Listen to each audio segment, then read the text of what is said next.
Hello friends, कैसे हैं आप सब? आई होप आप सब अच्छे होंगे। मैं भी पांडे कॉमर्स वाला के प्लेटफॉर्म से आपसे जुड़ने का प्रयास कर रहा हूँ। पिछली कक्षा में हम लोगों ने पढ़ रखा था गोल्डन रूल, और अकाउंटिंग के गोल्डन रूल के साथ साथ हमने मॉडर्न कॉन्सेप्ट को भी ऑब्जर्व किया था कि मॉडर्न कॉन्सेप्ट हमारा क्या कहता है गोल्डन रूल के रिगार्डिंग, कि how to calculate the debit and credit sum up, कि हम कैसे करते हैं, इसको सम अप कैसे करते हैं, और कौन से ऐसे मूलभूत हमारे नियम होते हैं जिसके आधार पर हम इन सब सारी चीज़ों को प्राप्त करते हैं। ठीक है, तो आज लेट न करते हुए हम लोग अपनी बातों को आगे बढ़ाने के लिए चलेंगे। वास्तव में हमारे जो गुड्स हैं, बुक्स ऑफ ओरिजिनल एंट्रीज के बारे में हम लोग ने बात करनी थी, कि कौन से ऐसे बुक्स हैं और कौन से ऐसे ओरिजिनल एंट्री है जिसके बारे में हम बातचीत करें। ठीक है, तो सबसे पहले तो हम ये जानेंगे, चूंकि हमने बताया था आपको कि हमारा जो इकोनॉमिक इवेंट्स है, अर्थात आर्थिक हमारे जो घटनाएं हैं, इन्हीं का सौदा हम करते हैं अपने बुक कीपिंग के रिगार्डिंग। रिकॉर्डिंग इन्हीं को करते हैं। अकाउंटिंग का कॉन्सेप्ट या अकाउंटिंग की प्रोसीजरिंग हम अपने जो हमारे इकोनॉमिक इवेंट्स हैं, और ऐसे इवेंट्स जो न केवल इकोनॉमिक इवेंट्स हो, बल्कि उसको मेजर किया जा सके, उसको कम्युनिकेटेबल किया जा सके, उसको इंफॉर्मेशन पुट आउट करने के लिए क्रियाविधि जब हम करते हैं, तब वहां पे हमारी बात आती है किसकी? अकाउंटिंग की। ठीक है, अब हम बात करते हैं कि बुक्स ऑफ ओरिजिनल एंट्री, यानी कौन कौन से ऐसे बुक्स हैं जहां पर आपको ओरिजिनल एंट्री करना पड़ता है। तो सबसे पहले ओरिजिनल एंट्री का कॉन्सेप्ट क्या है ये जानेंगे, और ये जानेंगे कि जर्नल प्रॉपर क्या होता है, पोस्टिंग क्या होता है, और ट्रायल बैलेंस के रिगार्डिंग सारी चीजें हम कैसे करते हैं। ठीक है, और बुक्स कौन कौन सी कब कब रखनी है, ये सब चीज आज के क्लास की बहुत इंपॉर्टेंट चीजें हैं। तो जैसा कि हमको मालूम है कि जब हम एनालाइज करते हैं ट्रांजेक्शन्स को, सौदों का एनालाइज करते हैं सौदों को, तो हमको एक चीज देखने को मिलता है कि recording their effects directly in the accounting is helpful as learning exercise. जब हम रिकॉर्डिंग करने करते हैं तो हमको ये देखने को मिलता है कि हमारे जो अकाउंट्स हैं वो कैसे हेल्पफुल हैं, कैसे अफेक्ट करते हैं एक दूसरे को। ठीक है, तो इसके रिगार्डिंग हमको एक बुक रखना पड़ता है जहां पर हम चीजों को करते हैं। ठीक है, डेबिट और क्रेडिट का नियम के साथ हमको क्या करना है? Transaction is one place and links the debit and credit for each transaction, कि हमको कुछ निश्चित नियमों के आधार पर क्या करना होता है? डेबिट और क्रेडिट के नियमों के आधार पर सौदों का क्या करना पड़ता है? लेखांकन करना पड़ता है। और लेखांकन करने के लिए हमारे पास कुछ बुक्स भी चाहिए ना, उसी बुक के बारे में बात कर रहे हैं हम, कि after the debit and credit for each transaction are enter in the journal, they are transferred to the individual accounts. कि हमारे पास जब इंडिविजुअल तरीके से हम ट्रांसफर, भाई क्या है, सौदे ढेर सारे होते हैं, और तुरंत तुरंत सौदे जो लेखापालक होता है वो करता है। उसके बाद वह एक समय आता है कि रोज रोज के लेखे को वो क्या करता है? इंडिविजुअल जो जिससे संबंधित है, इंडिविजुअल बेस पे क्या करता है? अकाउंटिंग ट्रीटमेंट के आधार पर वह सौदों का क्लासिफाई करता है। क्या करता है? वर्गीकरण करता है। क्यों करता है? क्योंकि मान लीजिए हम हैं, मान लीजिए आप हैं, तो आपसे संबंधित जो सौदे होते हैं, एक ही तो सौदे होते नहीं हैं, तो आपसे संबंधित ढेर सारे जो सौदे होते हैं उसको हम उसी तरीके से क्या करते हैं? सौदों का लेखांकन करते रहते हैं। और इस प्रोसेस को क्या कह रहा है? The process of recording transactions in journal is called journalising. तो प्रश्न पूछता है कि जर्नलाइजिंग क्या है? तो जर्नल में लिखने के जो तरीके होते हैं, तौर तरीके, निश्चित नियमों के आधार पर हमारे जो अकाउंट्स हम वहां पर रखते हैं, उसको जो प्रोसेस होता है ना, उसी को हम कहते हैं जर्नलाइजिंग। ठीक है, अच्छा, ये तो बात सुन में आई journalizing. Once the journalizing process is completed, the journal entry provides. एक बार जब हमारी जर्नलाइजिंग की प्रोसेस कंप्लीट हो जाती है, तो जर्नल क्या प्रोवाइड करता है हमको? जर्नल एंट्री हमको प्रोवाइड करता है a complete and useful description of the events effect of the organization, कि हमारे संगठन में या संस्था में जो इवेंट्स हो रहे हैं, इकोनॉमिक इवेंट्स, उससे कुछ सूचना प्रदान करने के लिए हमको एक आधार प्राप्त होता है जर्नल के माध्यम से। और क्या है? देखो, प्रश्न आता है पोस्टिंग क्या है, तो पोस्टिंग लिख लीजिए। ये प्रश्न पूछा जाता है कि जब जर्नलाइजिंग समझ में आई, कि एक निश्चित नियमों के आधार पर जर्नल में चीजों को इंडिविजुअल तरीके से क्लासिफाई करते हैं जब हम ट्रांजेक्शन्स को, तो उसको क्या कहते हैं? जर्नलाइजिंग। लिखना चाहोगे आप जर्नलाइजिंग क्या है? लिख लीजिए जर्नलाइजिंग।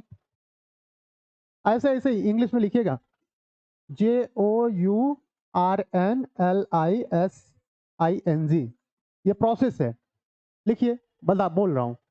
जर्नलाइजिंग एक प्रक्रिया है थोड़ा जल्दी जल्दी हाथ बढ़ाइएगा। ये जर्नलाइजिंग ही बोलते हैं, जर्नल, जर्नल को तो जर्नल ही बोलेंगे ना। हाँ, जल्दी जल्दी हाथ बढ़ाइएगा। जर्नलाइजिंग एक प्रक्रिया है, यह एक प्रक्रिया है जो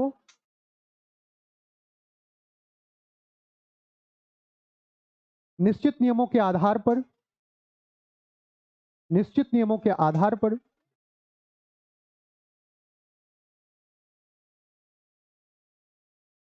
सौदों के डेबिट और क्रेडिट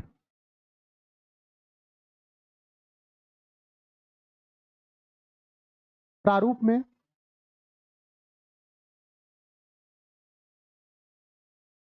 इंडिविजुअल अकाउंट में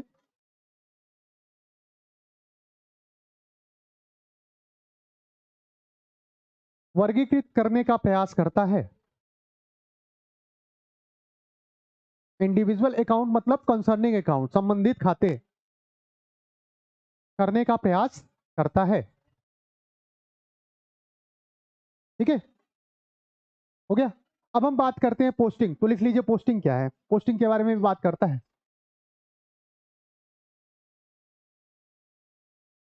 पोस्टिंग क्या है, लिख लीजिए पोस्टिंग, पोस्टिंग ही लिखिए।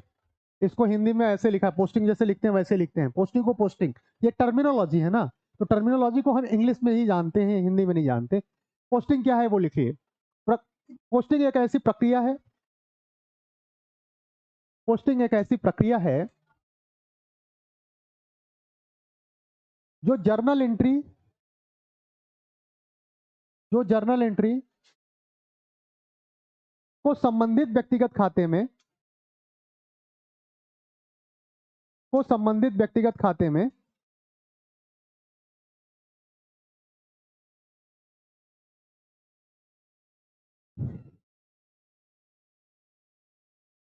को संबंधित व्यक्तिगत खाते में ट्रांसफर करने का प्रयास करता है। यानी जब चीजों को जर्नल से किसी अकाउंट में, अब देखिए जर्नलाइजिंग बराबर क्या होता है ये देखिए, थोड़ा सूत्र हम बनाते हुए चलते हैं क्लास को इंटरेस्टिंग करने के लिए या याद करने के लिए। जो आपके इकोनॉमिक इवेंट्स हुए, ईवी क्या हुए, देखिए इकोनॉमिक इवेंट्स यानी ईवी, ट्रांजैक्शंस, इसी को क्या कह सकते हैं आप, ट्रांजैक्शन भी बोल सकते हैं, बोल सकते हैं कि नहीं। और जब ट्रांजैक्शंस को आप क्या करते हैं, जर्नल में क्या करते हैं, ट्रांसफर करते हैं, तो इसको क्या कहते हैं, बराबर क्या होता है आपका, जर्नलाइजिंग। ठीक है, और जब जर्नल को किसी निश्चित आधार पर इंडिविजुअल क्या करते हैं, ट्रांसफर करते हैं, ये जो है आपका, यहां ट्रांसफर लिख लीजिए आप, ट्रांसफर। ये जो जर्नल है, जर्नल को किसी निश्चित आधार पर जब हम ट्रांसफर करते हैं, ये जो जर्नल है, जर्नल है, जर्नल एंट्रीज को जब हम ट्रांसफर करते हैं कहां पर, किसी बुक में, और वो सॉरी, जर्नल एंट्रीज को बुक में नहीं, मिटेगा कैसे भाई, सेव नहीं करो ना। ये जर्नल है, जर्नल को क्या करते हैं हम, ट्रांसफर करते हैं। ठीक है, यहां तक बात समझ में आई। जर्नल है, जब हम जर्नल को ट्रांसफर करते हैं, कहां ट्रांसफर करते हैं, किसी निश्चित नियमों के आधार पर इंडिविजुअल अकाउंट में, जो कंसर्निंग अकाउंट होता है, यानी संबंधित जो अकाउंट होता है, जो जर्नल से संबंधित इंडिविजुअल अकाउंट होता है, इंडिविजुअल के अकाउंट से संबंधित जो ट्रांसफर होता है उसी को हम कहते हैं पोस्टिंग। तो ये निकल के क्या आया, पोस्टिंग। तो ये एक सूत्र के भी माध्यम से हम चीजों को समझ सकते हैं कि पोस्टिंग क्या है। जब जर्नल एंट्रीज को हम ट्रांसफर करते हैं किसी निश्चित नियमों के आधार पर इंडिविजुअल अकाउंट में, जो कंसर्निंग अकाउंट होता है, उसको हम कहते हैं पोस्टिंग। ठीक है, बात समझ में आई, आ रही है समझ में। चलिए, अब क्या कहता है कि हाँ, जो आगे लिखा गया था वो था इकोनॉमिक इवेंट्स, ठीक है, यानी आर्थिक घटनाएं और ट्रांजैक्शंस। ठीक है, ये इसको हम ट्रांसफर करते हैं किसी निश्चित नियमों के आधार पर इंडिविजुअल के अकाउंट के कंसर्न में, तो इसको हम कहते हैं जर्नलाइजिंग, जर्नल जर्नलाइजिंग। ठीक है, ये दो कॉन्सेप्ट बहुत ही महत्वपूर्ण है। प्रश्न यहां से पूछा जाता है कि पोस्टिंग क्या है और जर्नलाइजिंग क्या है। ठीक है, या एक बात और कहें कि जब जर्नल लेखों के आधार पर खाता बही में चीजों को लिखा जाता है, खतियाया जाता है, इसे खतियाना कहते हैं पोस्टिंग को। खतियाना ना, तो कितना अजीब सा वर्ड है ना, खतियाना उतियाना, इसलिए पोस्टिंग। जब जर्नल लेखों के आधार पर लेजर में चीजों को लिखा जाता है अकाउंट में, पर्सनल अकाउंट में, यानी जो कंसर्निंग अकाउंट होते हैं, जैसे राम का अकाउंट हो गया, सैलरी हो गया, कुछ ऐसा अकाउंट होता है। अब इससे संबंधित जो ढेर सारे हमारे इकोनॉमिक इवेंट्स हुए रहते हैं ना, ढेर सारे सौदे होते हैं ना एक ही नेचर के, तो उसको एक ही नेचर के अलग अलग जो तारीखों में हुए रहते हैं हमारे सौदे, उन सौदों को एक जगह जब हम लिखते हैं तो उसको कहते हैं पोस्टिंग। ठीक है, बात समझ में आई यहां तक? चलिए अब आगे बातचीत करते हैं।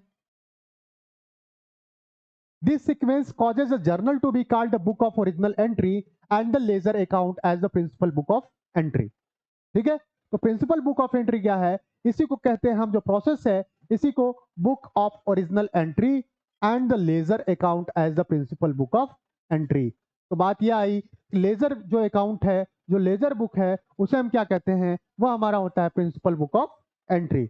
और जो हमारा क्या है, जो हम प्रोसेस करते हैं उसे कहते हैं बुक ऑफ ओरिजिनल एंट्री। यानी जर्नल क्या है? प्रश्न पूछा जाता है कि बुक ऑफ एंट्री क्या है, तो बुक ऑफ एंट्री क्या है? ओरिजिनल बुक ऑफ एंट्री क्या है? जर्नल। और जो हमारा पोस्टिंग वाला है अर्थात लेजर वाला, यह है हमारा क्या? Principal book of entry. बात समझ में आई?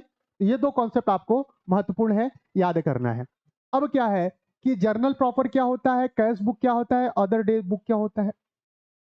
ठीक है, तो जर्नल को हम उसके आधार पर कुछ बुक के माध्यम से, जो ओरिजिनल बुक एंट्री है उसके आधार पर हम बांटते हैं, जो जर्नल प्रॉपर के नाम से होता है, जो कैश बुक के नाम से होता है, और जो अदर डे बुक यानी purchase book, sales book, purchase return, sales return, bills receivable, bills payable. तो ये कुछ क्या है हमारे भैया? बुक ऑफ ओरिजिनल एंट्री है। ठीक है, तो लिख लो आप लिखना चाहो तो, या हम पीडीएफ आपको प्रोवाइड कर देंगे इसका, तो लिखोगे या पीडीएफ प्रोवाइड? लिख लीजिए, लिख लीजिए कि ओरिजिनल बुक के तरीके प्रकार हैं कौन कौन से? जर्नल प्रॉपर,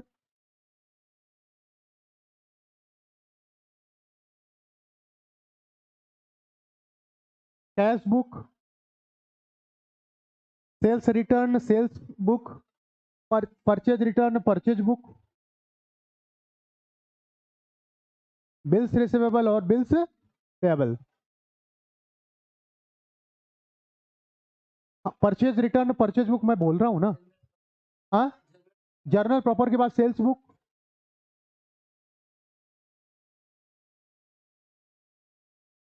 परचेज बुक,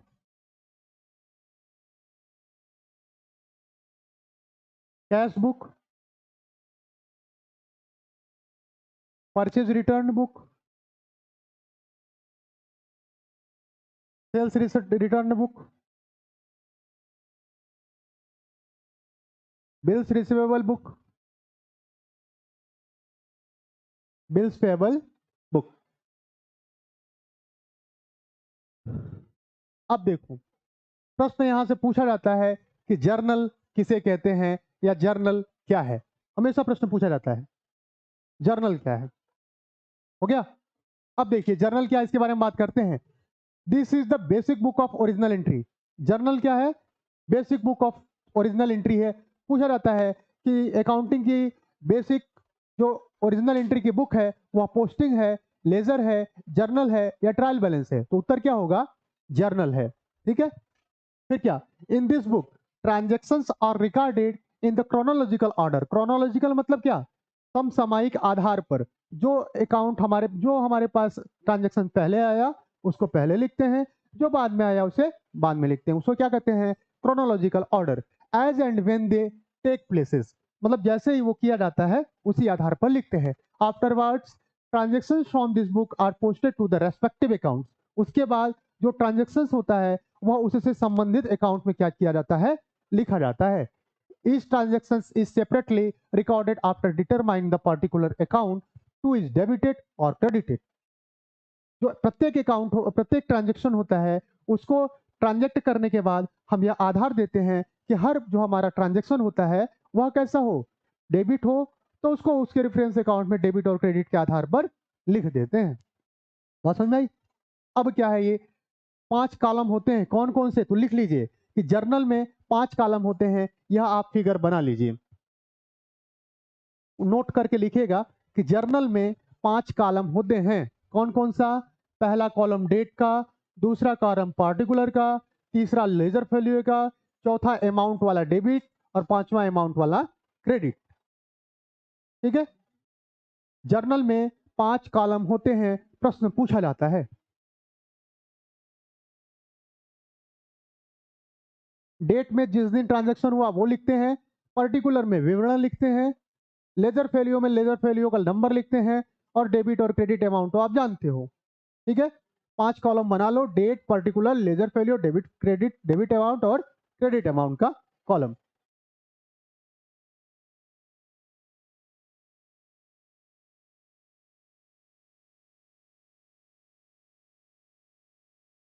ठीक है, 5 कॉलम बना लीजिए, उसमें लिख लीजिए चीजों को।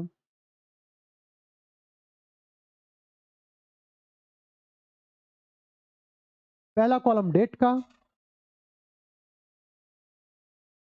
दूसरा कॉलम पर्टिकुलर, पर्टिकुलर को विवरण कहते हैं, तीसरा कॉलम लेजर फोलियो, चौथा कॉलम आपका डेबिट, पांचवा आपका क्रेडिट। ये 5 कॉलम होते हैं हमारे कौन, जर्नल में। ठीक है, अच्छा, पहले तो वो लिखते हैं, फिर प्रीफिक्स यहाँ पर लगाते हैं, यानी टू, क्या करते हैं, प्रीफिक्स लगाते हैं टू, और यही टू जब हम लिखते हैं ना, जैसे cash account debit to Mohan, ये क्या होता है, यही हमारा क्रेडिट होता है, अर्थात ये क्रेडिट में जाएगा, ये डेबिट में कुछ बैलेंस रहेगा तो जाएगा।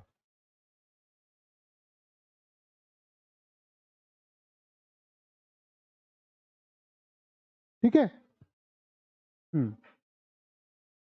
अब एक महत्वपूर्ण बात और है कि हम चीजों को जब पेज बदलते हैं तो कैरी फॉरवर्ड और ब्रॉड फॉरवर्ड भी लिखते हैं, तो ये भी महत्वपूर्ण बात है। प्रश्न आया है कि the debit amount column records the amount against the account to be debited and similarly the credit amount cord account भी against the amount to be credited, कि डेबिट का अमाउंट जो है वह डेबिट साइड रहेगा, और क्रेडिट वाला amount जो भी कंसर्निंग ट्रांजेक्शन रहेगा उसका क्रेडिट साइड जो आप कॉलम बनाया हो उसमें रहेगा। बात समझ में आई यहाँ तक? उसके बाद क्या कहा गया है, it may be noted that the number of transaction it's very large, भाई बहुत नंबर ट्रांजेक्शन होते हैं, एक ही पेज में तो होगा नहीं, तो ऐसे करने के लिए recorded in number of pages in the journal books, hence at the end of each page of the journal book the amount column are totalled and carried forward to the next page. ठीक है, carried forward करते हैं, अर्थात जब आपका एक निश्चित, मान लो एक पेज ये भर गया, यहाँ पर जो आपका अमाउंट होगा डेबिट और क्रेडिट का, मान लो ये डेबिट का अमाउंट, ये क्रेडिट का अमाउंट, तो डेबिट का अमाउंट टोटल सम करके यहाँ कर लोगे, क्रेडिट वाला टोटल सम करके यहाँ कर लोगे, मान लो कुछ अमाउंट आएगा, आएगा ना, यही अमाउंट फिर इसको कंटिन्यू तो करना है, क्योंकि हमारा खाता क्या होता है, फाइनेंशियल अकाउंट, फाइनेंशियल ईयर या फिर क्वार्टरली या फिर जो भी पीरियोडिक टाइम होता है उस पर बंद होता है। तो एक दिन जब पेज भर गया तो यहाँ पे हम लिखते हैं टोटल कर कर credit, carried down, carried forward, यानी आगे ले गए। ठीक है, और जब नीचे लाते हैं तो वहां पर हम लिखते हैं ब्रॉड डाउन। और क्या कहा गया, where such amounts are recorded as brought forward balance. ठीक है, यहाँ पे तो लिखते हैं क्रेडिट कैरिड फॉरवर्ड, और वहां पर लिखते हैं ब्रॉड फॉरवर्ड, मतलब लाया गया। बात समझ में आई? तो तो हाँ, दूसरे पेज पे पहले नंबर पे ब्रॉड फॉरवर्ड लिखते हैं, और पहले पेज के जो पेज होता है अंतिम वाले जगह पे क्या करता है, कैरिड फॉरवर्ड, क्योंकि ले जाएंगे ना, हम यहाँ पर ले जाएंगे, मान लो ये पेज है, यहाँ पर ले गए तो कहीं तो लिखेंगे उस अमाउंट को, तो यहाँ पर लिखते हैं ब्रॉड फॉरवर्ड बैलेंस्ड। ठीक है, चलो अब आगे पढ़ते हैं गुरु। ठीक है, ये देखो इस टाइप के होते हैं। ठीक, यहाँ पर चीजें परचेज अकाउंट टू को बताया, ये डेबिट अमाउंट और क्रेडिट अमाउंट।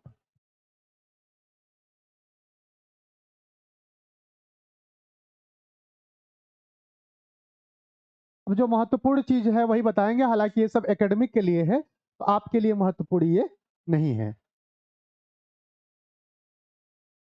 जैसे वो कैरी डाउन वाला बता दें, दिया है कि नहीं इसमें, और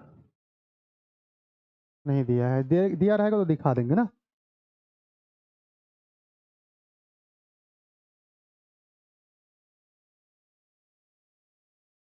हाँ, अब ये बात आती है कि अकाउंटिंग एंट्रीज गुड्स और सर्विस टैक्स में कैसे करोगे, मतलब जीएसटी में अकाउंटिंग कैसे हम करते हैं। ये एकदम नया कॉन्सेप्ट है, कोई बताता होता नहीं है, मगर ये है एकदम नया कॉन्सेप्ट और आपको इसको जानना चाहिए।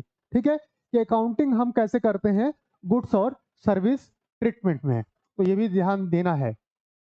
Record necessarily journal entries assuming CGST 5% and SGST. हम जानते हैं कि जीएसटी हमारी तीन तरह की होती है, सीजीएसटी, आईजीएसटी और इंटीग्रेटेड जीएसटी होता है ना। सी मतलब सेंट्रल, एस मतलब स्टेट और आई मतलब इंटीग्रेटेड।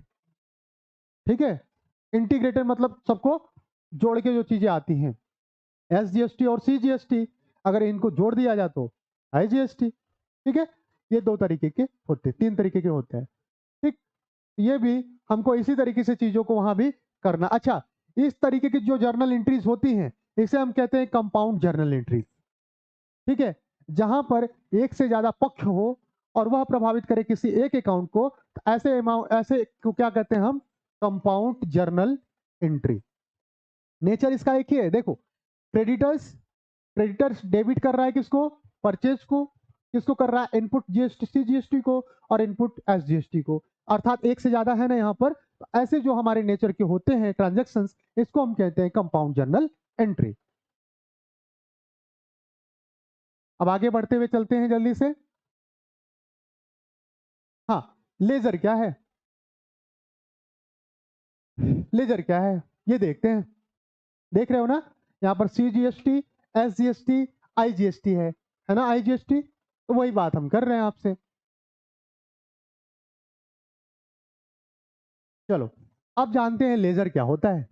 ठीक है, ये तो बातचीत हम किए जर्नल के बारे में। अब हम बात करेंगे खाता बही, या इसी को हम कहते हैं लेजर। ठीक है, तो लेजर क्या है जान जाए जल्दी से, और यह भी महत्वपूर्ण है। The ledger is the principal book of accounting system. Ledger क्या है, principal book of accounting system है। लेजर क्या है, principal book of accounting system है, तो ये भी लिख लो।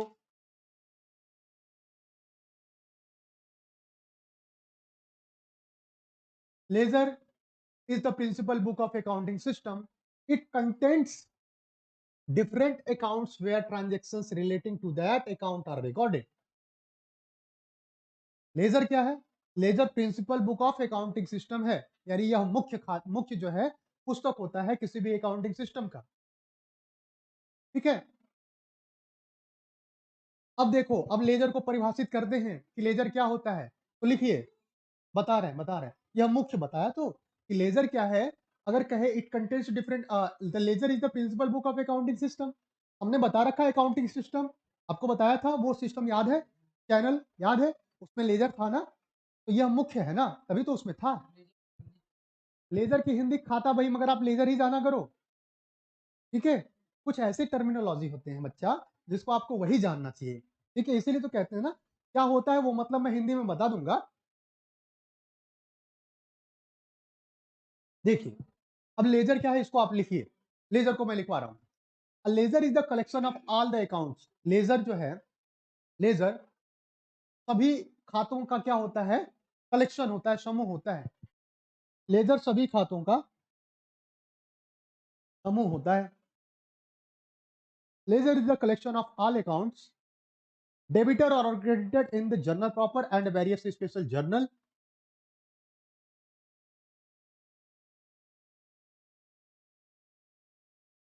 बताया तो, समूह होता है।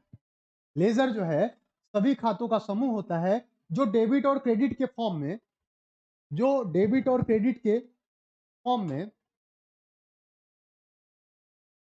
जो डेबिट और क्रेडिट के फॉर्म में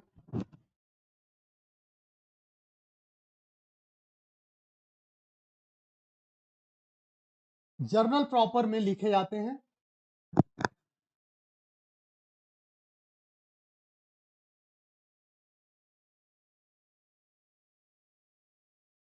जर्नल प्रॉपर में लिखे जाते हैं।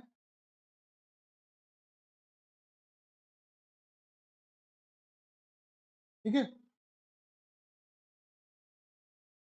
ठीक है, जो जर्नल प्रॉपर में लिखे जाते हैं। ठीक, लेजर क्या है? सभी खातों का समूह है जो जर्नल प्रॉपर में लिखे जाते हैं और उसको अलग अलग लिखा जाता है। लिख लो। और उसको अलग अलग या विभाजित किया जाता है, अलग अलग लिखा जाता है। ठीक है, अब एक बात और महत्वपूर्ण बात बस सुन लीजिए, लिखिए मत, हालांकि महत्वपूर्ण है। लेजर को हमेशा, लेजर के जो लीफ होते हैं, पेपर होते हैं, वह अलग अलग तैयार किए जाते हैं। जैसे मान लीजिए कोई एक लेजर है, एक अकाउंट में एक ही चीज होगा, भले छोटा सा अकाउंट हो, भले छोटा सा ट्रांजेक्शन हो, मगर उसमें आप एक ही पेज में कई लोगों का लेजर नहीं बना सकते। ठीक है, वो महत्वपूर्ण है कि account is open perfectly on separate page और कार्ड। अकाउंट जो है वह अलग अलग पेज और कार्ड पे बनाया जाता है। अब इसकी जरूरत क्यों पड़ी, इसकी उपयोगिता क्या है, ये भी जानना है। क्योंकि यह बहुत यूजफुल है और अटमोस्ट इंपॉर्टेंट होता है ऑर्गेनाइजेशन का, संगठन में बहुत ही महत्वपूर्ण है। क्यों? क्योंकि यह शुद्ध transaction in respect of particular और given date can be ascertain only from the ledger. कि एक निश्चित तिथि पर कौन से खाता का स्थिति क्या है, यह बस लेजर ही बता सकता है। तो इसकी महत्वपूर्णता है ना, कि लेजर के आधार पर हम क्या करते हैं, एक निश्चित तिथि के आधार पर, एक निश्चित तिथि पर हमको यह मालूम होता है कि उस निश्चित तिथि पे ट्रांजेक्शन का आधार क्या है, ट्रांजेक्शन की स्थिति क्या है। फॉर एग्जाम्पल देखते हैं, मैनेजमेंट को यदि यह मालूम करना हो कि एक निश्चित तिथि पर वह अमाउंट ड्यू, सर्टेन जो कस्टमर है वह ड्यू कितने हैं, मतलब वो कितने देनदारी है, तो ये कौन बताएगा कि हमारा सप्लायर कितने हैं या फिर हमको कितना किसको देना है, यह स्थिति कौन बताएगा? लेजर बताएगा। ठीक है, लेजर जो है यह क्या करता है, अच्छा ये भी बात है, ये सारी चीजें जो है एक इकट्ठा हमारा जर्नल नहीं प्रोवाइड करता। तो इकट्ठा जो जानकारी होता है वह कौन प्रोवाइड करता है? लेजर प्रोवाइड करता है। अच्छा, उसके बाद और क्या कहा गया है, देखो आगे। अब लेजर का ये बनाते हैं हम क्या, लेजर, लेजर का क्या है ये हमारा तरीका है बनाने का। 1 2 3 4, 1 2 3 4, यानी लेजर में कितने कॉलम होते हैं? 8। जल्दी से लिख लो या बना लो अगर याद है तो। लेजर में कॉलम 8 होते हैं, लिख लो जल्दी से। डेट पर्टिकुलर, यहां पर जर्नल फोलियो होता है और यही महत्वपूर्ण है, ये बना लो जल्दी से। फॉर्मेट, लेजर का फॉर्मेट क्या होता है? Date particular, journal folio, amount, फिर डेट आ जाता है। अच्छा, इधर तो ये तो रहता है डेबिट का, ये भी पूछता है कि लेफ्ट हैंड साइड और राइट हैंड साइड में क्या होता है। लेफ्ट हैंड साइड में आपका डेबिट, राइट हैंड साइड में आपका क्रेडिट बैलेंस होता है। जो जो सर्कल बना है ना, वो जरूर लिखना, डेबिट बैलेंस ये है, वो क्रेडिट बैलेंस है। जल्दी जल्दी हाथ चलाइए, 8 कॉलम बना लीजिए। बीच, हाँ, ये 4 इधर बना लेंगे तो 4 उधर बन ही जाएगा। ये डेट हुआ, दूसरा पर्टिकुलर, मैं बोल रहा हूँ पर्टिकुलर, तीसरा जर्नल फोलियो, चौथा डेबिट वाला अमाउंट, बस बस चौथा डेबिट वाला अमाउंट ही। डेट हुआ, हाँ 4 हो गया ना, फिर उधर ही एक एक डेट बनाइए। हाँ, बड़ा सा थोड़ा चौड़ा सा पर्टिकुलर, हाँ ठीक है करिए। फिर जनरल फोलियो, फिर अमाउंट लास्ट वाला है। ऊपर लिखिए डेबिट इधर साइड, हाँ उधर लिखिए क्रेडिट। अब जल्दी से लिख लीजिए सब। पहला डेट, दूसरा पर्टिकुलर। ये पूछा जाता है हमेशा क्वेश्चन कि लेजर में कितने खाने होते हैं या कॉलम कितने होते हैं लेजर में। ठीक है,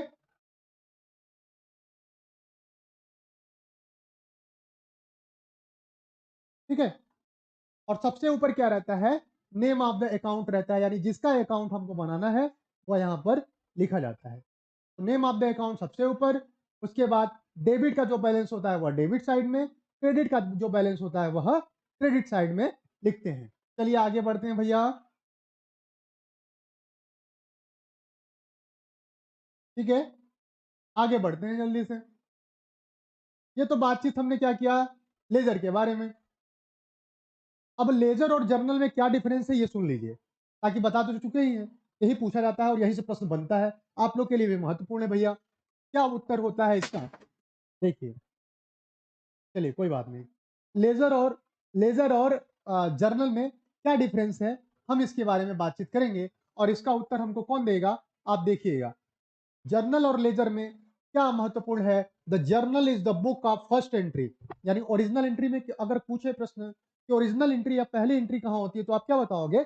जर्नल में होती है। जबकि लेजर क्या होता है? बुक ऑफ सेकेंड एंट्री होता है, यानी लेजर में हमेशा दूसरी एंट्री की जाती है, क्लासिफिकेशन वाली। हमने प्रोसेस बता रखा है, दूसरी एंट्री किस में होती है? हमारा लेजर में होता है। The journal is the book of chronological record, यानी यह जैसे ही हुआ, क्रोनोलॉजिकल का मतलब क्या? समसामयिक। जिस तरीके से हमारा क्या हुआ, रिकॉर्ड मतलब ट्रांजेक्शन हुआ, उसी तरीके से हम क्या करते हैं, यहाँ पर रिकॉर्ड कर देते हैं। तीसरी चीज क्या है? The ledger is the book और एनालिटिकल रिकॉर्ड। लेजर क्या है? विश्लेषणात्मक है, जबकि यह क्या है?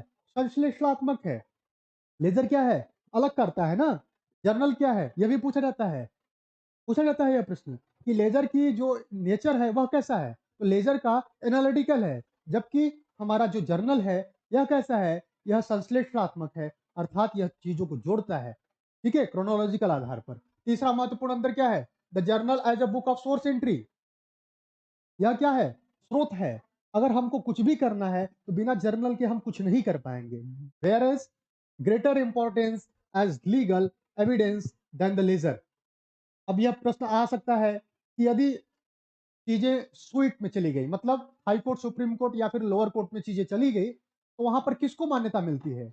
वहां पर मान्यता मिलती है जर्नल को। क्यों? क्योंकि जर्नल मैनिपुलेट नहीं हो पाता ना। जर्नल में जैसे ही एंट्री होगी, हमने क्या करना है? जर्नल लिख देना है, ठीक है। जबकि लेजर लोग बाद में मेंटेन कर लेते हैं, ठीक है। तो एज ए एविडेंस महत्वपूर्ण कौन है? हमारा जर्नल, न कि लेजर। बात समझ में आई? फिर क्या है? Transactions is the basis of classification of data within the journal. Account is the basis of classification of data within the journal. क्या कह रहा है कि ट्रांजेक्शन जो है वह basis of classification of data within the journal, यानी journal के अकाउंट पे ही क्या करता है? वह ट्रांजेक्शन का क्या करता है? क्लासिफिकेशन करता है। जबकि अकाउंट क्या होता है? Account is the basis of classification of data within the ledger. अगर हम जर्नल देखिए, ट्रांजेक्शन्स के आधार पर हमारा जो जर्नल होता है उसका हम क्या करते हैं? क्या करते हैं? क्लासिफिकेशन करते हैं। जबकि अकाउंट्स के आधार पर हम अपने लेजर का क्या करते हैं? क्लासिफिकेशन करते हैं। इसीलिए वहां पे था कि नेम ऑफ द अकाउंट सबसे पहला जो था। फिर क्या है? Process of recording is the journal is called journalising, कि जर्नल को लिखने की जो प्रक्रिया है उसको हम कहते हैं जर्नलाइजिंग। और process of recording is the ledger is known as posting, जो मैंने आपको लिखवा दिया है कि वह प्रक्रिया जो पोस्टिंग में लिखने, जो लेजर में लिखने की प्रक्रिया है, उसको हम क्या कहते हैं? पोस्टिंग। और यहां से प्रश्न हमेशा बनता है किसी न किसी एग्जाम में, आप देखोगे कि यह बहुत ही महत्वपूर्ण क्लास है आपके एग्जाम के लिए बच्चा, ठीक है। यह जो 5 है ना, यहाँ से प्रश्न 2-3 हमेशा बनते हैं। जर्नल और लेजर में क्या डिफरेंस, क्योंकि यह बेसिक्स क्लास है और यह जानना बहुत महत्वपूर्ण है। अब हम बात करते हैं कि लेजर के अकाउंट को किस तरीके से क्लासिफिकेशन करते हैं। अच्छा, क्या किसी तरीके से हम इसको क्या करते हैं? बांटते हैं। तो इसको बांटने का 2 तरीका है। एक को हम कहते हैं परमानेंट, दूसरे को कहते हैं हम टेम्पोररी। लिख लो, लेजर को बांटने के 2 तरीके। लेजर ऐसे लिखना, लेजर, और लेजर के ऐसे टेम्पोररी, और दूसरा परमानेंट। ये एकदम न्यू कॉन्सेप्ट है, ठीक है। प्रश्न चूंकि यहीं से बनते हैं, तो आपको यह जानना बहुत ही जरूरी है कि यह 2 तरीके से चीजों को बांटते हैं, ठीक है। क्योंकि हमने सारे ट्रांजेक्शन को क्या किया था? 5 आधार पे बांटा था। जब जर्नल एंट्रीज के गोल्डन रूल पढ़ रहे थे तो 5 आधार पे बांटा था। कौन कौन सा याद कर लो जल्दी से। कैपिटल था, एसेट था, एक्सपेंसेस था, लाइबिलिटी था, और क्या था? सी ए ई ई एल, और क्या था? कैपिटल था, एसेट था, एक्सपेंसेस था, लाइबिलिटी था, लास्ट का हमारा था रेवेन्यू, है ना। रेवेन्यू और गेन भी इसे कहते थे, और एक्सपेंसेस और लॉस भी इसे कहते थे, ठीक है। याद आया कुछ? ये इसी को हम क्या, इसी को, इन्हीं 5 को हम इन्हीं दोनों के आधार पर बांटते हैं। तो देख लेते हैं दोनों का आधार क्या होता है। टेम्पोररी में आप लिख लो, टेम्पोररी में लिखो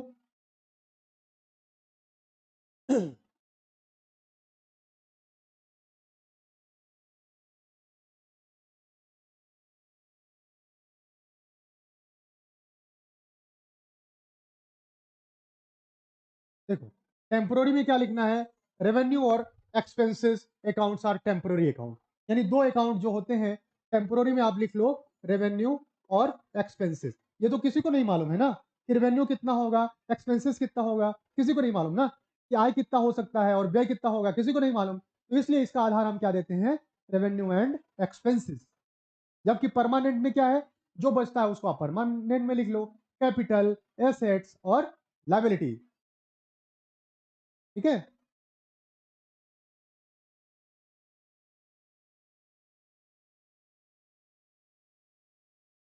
कैपिटल, एसेट्स और लायबिलिटी, इसे हम क्या कहते हैं, ऐसे अमाउंट को हम कहते हैं परमानेंट। अच्छा, जो परमानेंट होता है, आगे एक बार और लिख लेना कि कैपिटल, एसेट और लायबिलिटी, कैपिटल, एसेट और लायबिलिटी CAL, जो काल है, CAL काल, ठीक है, इसे याद करने का तरीका, इसको हम हमेशा किस में दिखाते हैं, बैलेंस शीट में दिखाते हैं। किसमें दिखाते हैं, बैलेंस शीट में। तो आप ये भी लिख लो। और ये जो आपका टेम्पोररी वाला है ना, टेम्पोररी वाला है ना, इसको हम अकाउंटिंग पीरियड में trading and profit and loss account में ट्रांसफर करते हैं। किसमें ट्रांसफर करते हैं, ट्रेडिंग और प्रॉफिट एंड लॉस अकाउंट में। तो ये महत्वपूर्ण कॉन्सेप्ट है कि आपकी ये जो RE है, यानी रेवेन्यू और एक्सपेंसेस जहां से जनरेट हो रहा है, इसको हम कहां ट्रांसफर करते हैं, ट्रेडिंग एंड PNL में। जबकि हमारा बैलेंस शीट में क्या जाता है, काल, यानी कैपिटल, एसेट, लायबिलिटी। ठीक है, तो ये भी बहुत महत्वपूर्ण है और इसको भी हमको ध्यान देना है। अब हम पोस्टिंग के तरीका जो होता है, ये प्रोसेस जानते हैं। प्रोसेस बहुत महत्वपूर्ण है। ठीक है, कभी कभी प्रश्न में पूछ लेता है, वो बनाने वाला होता है ना, कि पहली प्रोसेस मान लीजिए एक सौदा है तो पहले क्या होगा, पहले क्या होगा, पोस्टिंग करने के चरण पूछते हैं। तो ये महत्वपूर्ण है। इसलिए पहला जो चरण होता है वह क्या होता है, locate in journal the account to be debited as entered in the journal. सबसे पहले क्या करना है, हमको लेजर में देखना है कि ऐसे अकाउंट जो डेबिट हो जर्नल के फॉर्म में। सबसे पहले क्या करना है, हम लेजर जर्नल को देखते हैं। लेजर बनाने के लिए सबसे पहले हम देखते हैं जर्नल एंट्रीज में कि डेबिट वाला अमाउंट कहाँ है। डेबिट वाला लिखते हैं ना, पांचवा, चौथा जो उसका था डेबिट वाला अमाउंट था। 5 उसमें होते हैं, 8 कॉलम इसमें होते हैं, याद करते रहो मेरे साथ साथ। ठीक है, कैपिटल, एसेट, लायबिलिटी हमेशा बैलेंस शीट में दिखा जाता है और यह परमानेंट नेचर का होता है। ठीक है, जबकि एसेट, एक्सपेंसेस और रेवेन्यू यह टेम्पोररी नेचर का होता है और इसको प्रॉफिट और लॉस अकाउंट में दिखाते हैं। बात सुन नहीं, चलिए याद करते रहिए, याद करके घर में जाने की जरूरत नहीं है। पहला क्या है, लोकेट इन द लेजर। हम देखते हैं लेजर में लिखेंगे क्या क्या, the account to be debited as entered in the journal, कि जो जर्नल में हम अकाउंट को डेबिट कर रखे हैं उसको हम वहां पर लिखेंगे। फिर क्या है, enter the date of transaction in the date of column of the debit side.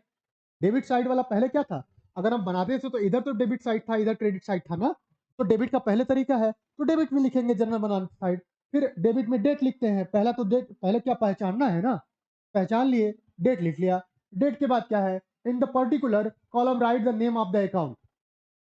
Particular तीसरा है, तीसरे में हम क्या करते हैं, पर्टिकुलर लिखते हैं जो उनका नेम ऑफ अकाउंट होता है वो। चौथे में क्या लिखते हैं, हम ये लिखते हैं, चौथा बहुत ही महत्वपूर्ण है, enter the page number of the journal in the folio column and the journal. ठीक है, चौथा जो हम लिखते हैं, हम ये लिखते हैं कि कौन से फोलियो में है, फोलियो मतलब फाइल, किस फाइल में किस पेज का है वो ट्रांजेक्शन, ताकि हम अगर लेजर देखें तो हमको वो जर्नल एंट्री में तुरंत हम पहुंच जाएं। इसलिए हम जर्नल फोलियो चौथे नंबर पे लिखते हैं, पांचवें में उसकी एंट्री करते हैं अमाउंट की। इसी तरीके से हम क्रेडिट वाला भी करते हैं। सबसे पहले देखते हैं कि क्रेडिट वाला क्या है, फिर डेट देखते हैं कि क्रेडिट वाला डेट क्या है, फिर पर्टिकुलर लिखते हैं, उसके बाद फिर जर्नल फोलियो लिखते हैं कि किस जर्नल फोलियो में हमारा क्रेडिट का बैलेंस है, उसके बाद हम क्या लिखते हैं, अमाउंट। ठीक है, तो ये तो रहा हमारा क्या, प्रोसेस। ठीक है, समझ में आई, आई समझ में चीजें, चलिए।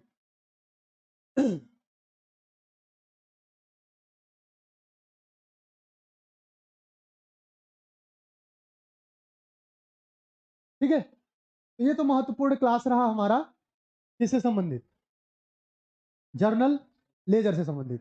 ठीक है, जो हमारा बस इतना ही आता है क्वेश्चन, और इससे ज्यादा जर्नल लेजर से नहीं आता। आप देख लीजिएगा किसी भी एग्जाम में या प्रीवियस ईयर के क्वेश्चन में। ठीक है, अब कुछ ऐसे बुक आते हैं, जैसे मैंने बोला था वहां पे आपको कि कुछ इस तरीके से बुक हैं जो हमको बताने पड़ते हैं कि वो बुक कौन कौन से हैं, जिसे हम सब्सिडियरी बुक कहते हैं। क्या कहते हैं, सहायक बुक कहते हैं। उसके बारे में देख लेते हैं कि सहायक बुक क्या है। प्रिपरेशन ऑफ अकाउंटिंग पढ़ ही लिए थे उस दिन हम लोगों ने। इक्वेशन पढ़ लिया था। इक्वेशन के बाद क्या था, ये वाला पढ़ ही लिए थे। ये सब पढ़ लिए थे हम लोग, याद है ना।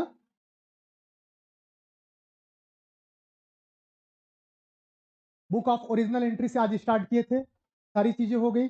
बुक ऑफ ओरिजिनल एंट्री में बताया कौन कौन सी बुक होते हैं, बताया ना। बुक ऑफ ओरिजिनल एंट्री में ये जर्नल प्रॉपर होता है, कैश बुक होता है, अदर डे बुक होता है, परचेज बुक होता है, sales book, purchase return, sales return, bills receivable और बिल्स पेबल। ठीक है, ये महत्वपूर्ण बातचीत आज हम लोगों ने किया। अब अगली कक्षा में हम लोग लेजर के बाद वाला जो हम प्रोसेस पढ़े थे, ट्रायल बैलेंस, क्या पढ़े थे, ट्रायल बैलेंस। अब हम अगली कक्षा में ट्रायल बैलेंस, देखो आप प्रोसेस लिखा है ना, लेजर के बाद, है ना।